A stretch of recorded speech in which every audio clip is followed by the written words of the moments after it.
Hallo und herzlich willkommen zur dritten Sendung Behind the Blocks. Heute mit meinem neuen Co-Moderator Tim Weisker. Magst du dich mal kurz vorstellen, Tim? Ja, meinen Namen hast du schon gesagt, ich bin der Tim. Ich komme ursprünglich aus Bamberg und studiere jetzt Medieninformatik in Weimar. Ich baue Dominos seit 1999 und habe jetzt eben auf dem Gebiet auch 2 Domino-Weltrekorde aufgestellt und freue mich jetzt auch, das zweite Mal bei CDT zu sein. Was hast du denn für Weltrekorde aufgestellt, Tim?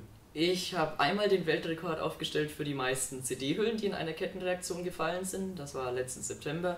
Und jetzt ganz kürzlich erst im Mai für die meisten Mini-Dominos, die wir auch vom Domino Day 2008 schon kennen. Okay, das ist ja... Ja, hat Spaß gemacht. Das sind schöne Rekorde. Ja, dann kommen wir auch gleich mal zu unserem ersten Video. Und zwar, das ist vor CDT aufgenommen worden, und zwar der Technikaufbau. Film ab!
So, jetzt haben wir neben uns die beiden Teamchefs hier von CDT, die auch das Bauteam leiten. Ja, Niklas und Simon. Hallo erstmal, herzlich willkommen hier. Wie schaut's aus mit den Planungen? Seid ihr zufrieden? Was steht im Moment noch an? Wo gibt's noch Schwierigkeiten? Also wir haben jetzt schon ca. 150.000 Steine aufstellen können und von der Planung her sieht es diesmal eigentlich recht gut aus. Wir haben uns diesmal in Bauteams aufgeteilt, wie man schon sehen konnte, glaube ich. Und diesmal geht das Ganze halt dann deutlich schneller auch voran. Könnt ihr denn schon so einen Fortschritt sehen zu den letzten CDTs, also an Entwicklungen? Ist es professioneller? Was habt ihr verändert seit dem ersten Mal? Also wenn man es mit dem ersten Mal vergleicht, ist natürlich ein Riesenfortschritt, den wir da durchgemacht haben. Aber auch zu den letzten Jahren und auch CDT 2011 gibt es durchaus einen Fortschritt. Ja, also wir haben zum Beispiel, was Niklas gerade schon gesagt hat, wir bauen jetzt in Bauteams und nicht mehr einfach alle irgendwie drauf los. Das macht natürlich das Ganze strukturierter und man kommt insgesamt auch viel schneller voran. Außerdem gibt es im Hintergrund ganz viel Neues, allein schon diese Show, die ja, wie es scheint, auch bisher ganz gut ankommt. Die haben wir ja auch komplett neu aufgestellt, auf die Beine gestellt und das ist auch was Neues. Das gibt extrem viel Organisatorisches, was geändert wurde, wovon man jetzt vielleicht als Zuschauer im Internet gar nicht viel merkt, aber hinter den Kulissen hat sich da auch vieles getan. Ja, ihr zwei seid ja auch immer wahnsinnig beschäftigt in der Halle. Man hört eigentlich nur Niklas, Simon, könnt ihr uns helfen? Baut ihr eigentlich selber auch noch was, Niklas? Also dieses Jahr ist es echt deutlich weniger geworden als die Jahre davor. Also wir haben jetzt vielleicht allerhöchstens jeder 2.000, 3.000 Steine aufstellen können. Aber bei so einem Großprojekt und bei so einer großen Gruppe ist es, glaube ich, auch klüger, dann, dass zwei quasi ein Auge darüber haben über die Steine und dann geht das Ganze auch schneller voran. Also es ist nicht schlimm, dass wir nicht mitbauen, es werden deswegen nicht weniger, sondern eher mehr Steine aufgestellt, weil halt dann gleichzeitig viel mehr gebaut werden kann. Ja, und es, wie Tim schon gesagt hat, es kommen halt auch andauernd Fragen auf. Wenn es dann beim Masterplan eine Frage zu der Steinverteilung gibt, dann wird wieder Niklas gerufen, dann am Feldplan man was nicht verstanden hat, dann wird wieder ich gerufen. Und das ist auch, wenn wir dann am Projekt mitbauen würden, das wäre vielleicht auch ein bisschen verwirrend, sage ich jetzt mal, oder noch ablenkend für die Bauer an den Projekten an sich, wenn wir dauernd kommen, wieder gehen, dann wieder eine neue Stelle suchen, wo wir mitbauen. Und deshalb ist das, glaube ich, besser, wenn wir da einfach ein bisschen weniger dieses Jahr dabei sind. Und, also was heißt dabei sind, mitbauen und wirklich das Organisatorische in die Hand nehmen. Was vielleicht auch noch viele YouTube-Zuschauer interessiert, die letzten 2 CDTs, das fanden ja viele viel zu dunkel aufgenommen. Wird sich daran was ändern?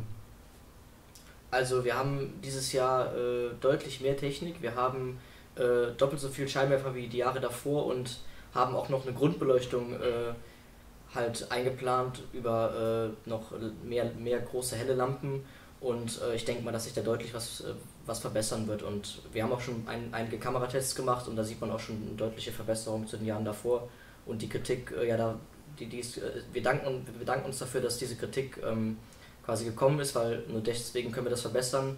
Wenn euch sonst noch irgendwas auffällt, Kritik oder konstruktive Kritik immer gerne an uns. Danke. Die werden sich bestimmt nicht zurückhalten. Da bin ich mir auch sicher. Tun sie ja nie. Simon, was glaubst du? Wie viele von den Steinen werden fallen? Das kann man natürlich im Vorhinein schlecht sagen und ich weiß auch nicht, ob sowohl ich als auch Niklas da eine unvoreingenommene Meinung haben, weil wir ja nur die Pläne gemacht haben und die Pläne machen wir natürlich so, dass unserer Meinung nach alles fallen müsste. Und deshalb würde ich jetzt natürlich erstmal aus dem Stegreif sagen, eigentlich fällt alles. Aber natürlich gibt es so ein paar Knackpunkte. Aber ja, wie gesagt, eigentlich, wir haben ziemlich auf Sicherheit geachtet in den Plänen und die größten Teile müssten eigentlich problemlos fallen. Ja, also es hängt eigentlich von der Challenge ab, weil wenn die nicht funktioniert, die ist dieses Jahr auch wieder sehr schwierig, dann bleiben 20.000 Steine stehen. Aber ansonsten bin ich da recht zuversichtlich, dass fast alles funktionieren wird. Wie es immer ist, klappt ja dann eine Technik nachher nicht, die vorher immer geklappt hat. Man hat ja immer das Pech leider. Das wird eine ganz spannende Sache, würde ich auf jeden Fall mal sagen. Wäre auch schön, wenn sie dieses Jahr klappen würde, die Challenge. Auf jeden Fall. Okay. Wird sie. Ja. Okay. Wollt ihr noch irgendwas loswerden von euch aus? Ja, vielleicht noch, dass es sehr schön wäre, wenn euch das Video am Ende gefällt, dass ihr das weiter teilen würdet und verbreiten würdet und vielleicht einen Daumen hoch gibt, wenn es euch gefällt, das wäre super, weil es freut uns immer, wenn wir so viele positive Rückmeldungen auf unsere Arbeit bekommen und ja, das wäre super nett. Ja. Das werden die Leute sicherlich machen. Sicherlich. Ich habe gesehen, ihr habt uns noch was Schönes mitgebracht heute. Was liegt denn hier auf dem Tisch? Genau, das ist das Konzept bzw. der Ablauf von der diesjährigen CDT-Show. Die ist noch geheim, aber wir haben trotzdem schon mal einen kleinen Einspieler hier vorbereitet, wo man ein bisschen sieht, wie wir zum ersten Mal die Show proben. Wir sehen hier das noch geheime CDT-Show-Skript. Das wurde eben frisch gedruckt und jetzt machen wir einen kurzen Test von der Show und ihr seid dabei. Matthias, hilf mir mit deinem Kabel. Hier, den hat aber muss jetzt in die Hose stecken. Leute, fangen wir von Anfang an, machen wir die Pflichtshow oder ohne? Wir können eine kleine Intro-Show machen, die schon steht, nur Aber wir müssen halt, Okay. In der Theorie ist es jetzt gerade 10 Minuten vor der Show und der Nebel wird in die Halle gelassen, der ein bisschen für die Lichtshow nachher gebraucht wird. Ja, dann stell dich mal auf laut. Soll ich einfach vorlesen, was hier steht? Ja, dass du jetzt ansagst, du hast das Konzept entworfen, dass du jetzt ansagst, was du dir dabei gedacht hast und dass du dann immer die Sachen vorliest und dass du zum Beispiel jetzt im Hinterkopf hast, Ja, gut. als Titel Vorgeschichte. Dass du Vorgeschichte Ich habe es vorgemacht. für den Abschnitt im Hintergrund. Ja. Also jetzt kommen erstmal die Sicherheitsregeln, da kann Alex schon mal das Offensichtliche sagen. Das ist Punkt, ja ist gar kein Punkt. Das ist einfach Funke 4. Noch ist kein Verfolger auf uns. Verfolger kommt erst ab dem Punkt 1 Begrüßung. Das davor ist alles Vorgeplänkel. Meine Damen und Herren, zuallererst ein paar Sicherheitsregeln. In der Halle wird nicht gerannt oder gesprungen. Aber dennoch möchten wir Sie jetzt alle ganz herzlich zu CDT 2012 begrüßen. Also, man hat es ja schon in dem Rückblick gerade gesehen, es gibt jedes Jahr eine sogenannte Challenge, eine Sonderaufgabe. Und es muss quasi, wenn man das jetzt definieren würde, eine Lücke von Steinen gefüllt werden, während die Kettenreaktion schon in vollem Gange ist. I found something and I thought you could use it to make the show more beautiful. Und dann könnten wir auch gleich anfangen mit dem Falldown. Ja, und... Wow, das sieht ja schon mal richtig vielversprechend aus. Und ihr wart natürlich auch wieder fleißig, ihr habt ganz viele Kommentare geschrieben und das heißt, es ist wieder Zeit für unseren Anno, der in der Rubrik Anno Comments Kommentare kommentiert. Diese Rubrik wird präsentiert von... Wen interessiert's? Namen sind Schall und Rauch. Ja, hallo und danke für eure vielen Fragen. Ten eerste moet u minimaal 16 zijn om mee te kunnen doen aan CDT. Als je 16 Jahre of ouder bent, dann kann je een aanmeldings-E-Mail sturen nach CDT. Habt ihr eigentlich einen Zeitraffer vom ganzen Aufbau? Ja, da hat einer schon richtig kombiniert bei dem Fail-Video vom letzten Mal. Das war tatsächlich eine Kamera, die die ganze Halle aufnimmt. Und davon werden wir am Ende einen Zeitraffer machen. Von der ganzen Aufbauwoche, der kommt dann wahrscheinlich in den langen Edit. Und was macht ihr eigentlich, wenn ihr alle 200.000 Steine aufgebaut habt? Dann müsst ihr ja nicht zur 25. Show vorbereiten. Okay, ich glaube, da macht sich jemand schöne Vorstellungen darüber, wie viel Freizeit wir hätten. Es ist bis zur Show wirklich für jeden noch irgendwas immer zu tun und sehr, sehr viel Stress. Also wir werden ganz bestimmt keine Langeweile haben oder so. Wir müssen zum Beispiel noch Videos für die Show drehen und so weiter. Und ja, also wir sind bestimmt nicht unterversorgt. In welchem Projekt arbeitest du eigentlich? Ich baue am Magic-Projekt. Wir haben 4 Themenfelder, haben für jedes Themenfeld diesmal ein Bauteam und ich war beim Magic-Projekt dabei. Und ich durfte am Endfeld bauen. Wisst ihr denn schon, was ihr beim nächsten Mal macht? Und bestimmt das einer oder alle zusammen? Es gibt eine Idee schon mal für nächstes Jahr. Es steht noch nicht fest als Thema, aber es ist mal so ins Auge gefasst. Wir hoffen, dass wir irgendwie noch einen freien Abend hier haben, wo wir das mal alle zusammen besprechen können. Also das wird auch zusammen besprochen und ja, also es gibt da schon Pläne. Wo schlafen die ganzen Dominoaufbauer eigentlich? Alle, die nicht schon in Köln wohnen, hier in der Schule. Es ist ja eine große Schule, da sind halt Räume frei.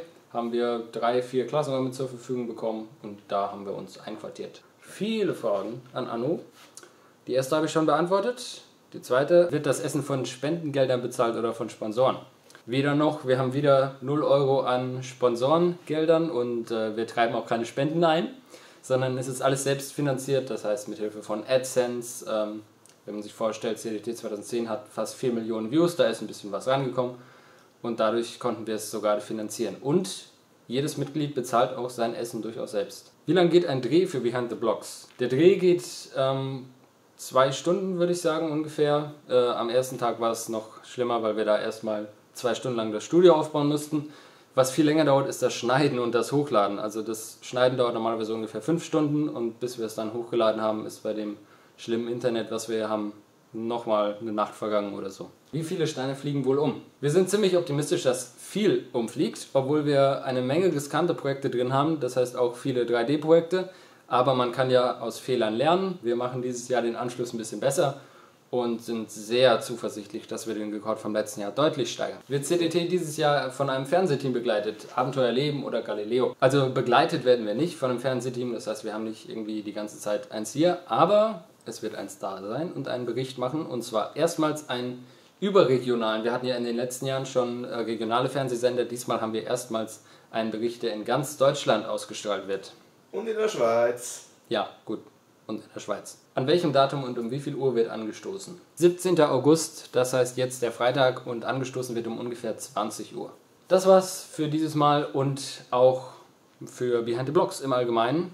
Denn das sage ich an dieser Stelle schon mal, das hier ist leider schon die letzte Folge. Wir wollten eigentlich 4 machen, aber wir haben einfach überhaupt nicht mehr die Zeit dazu. Ich hatte ja schon gesagt, es dauert 7 oder 8 Stunden eine Folge zu machen und in den nächsten Tagen müssen wir vor allem noch Videos für die Show drehen. Das heißt, das nächste Video, das ihr von uns seht, wird dann der Fall Down sein. Und dann freue ich mich auf die Kommentare bei dem Fall Down Video. Ich hoffe, es kommt nicht wieder massenweise sowas wie Imagine if you forgot to put record oder Imagine if you forgot to put the landscape on. Ich finde es einigermaßen beleidigend, dass man mir als einem der Kameramänner von CDT unterstellt, ich könnte gerade dann, wenn es so wichtig wird, nach einer Woche, in dem Moment vergessen, irgendwie die Kamera anzustellen oder erst in dem Moment überhaupt mal dran denken, die Kamera anzuschalten. Das ist doch beleidigend, so dumm bin ich nicht. Wer wäre denn so dumm? Der hätte es nicht verdient. Ja? Weißt du, das ist letztes Jahr? Ja, was? Dann können wir jetzt den Countdown starten. 10, 9, 8, 7, 6, 5, 4, 3, 2, 1, los!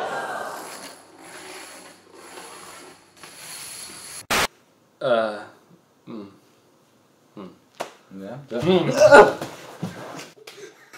Ciao! So, wie Anno schon gerade gesagt hat, ist das unsere letzte Sendung Behind the Blocks. Ja, und am Freitag ist dann endlich der Fall Down, da freuen wir uns auch drauf und ich hoffe, ihr natürlich auch ein bisschen.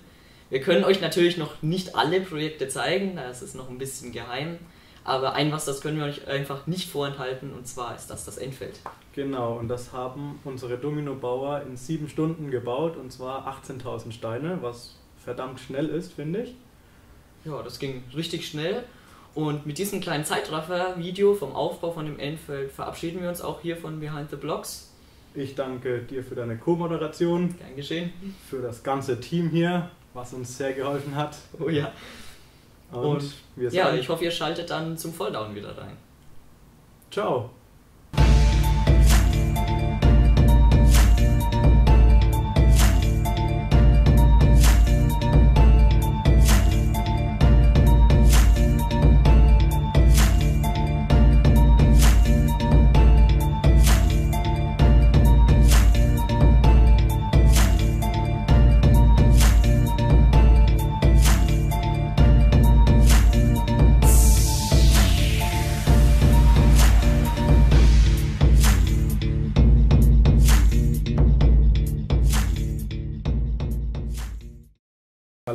Abgedreht, endgültig abgedreht. Sind wir durch? Wir haben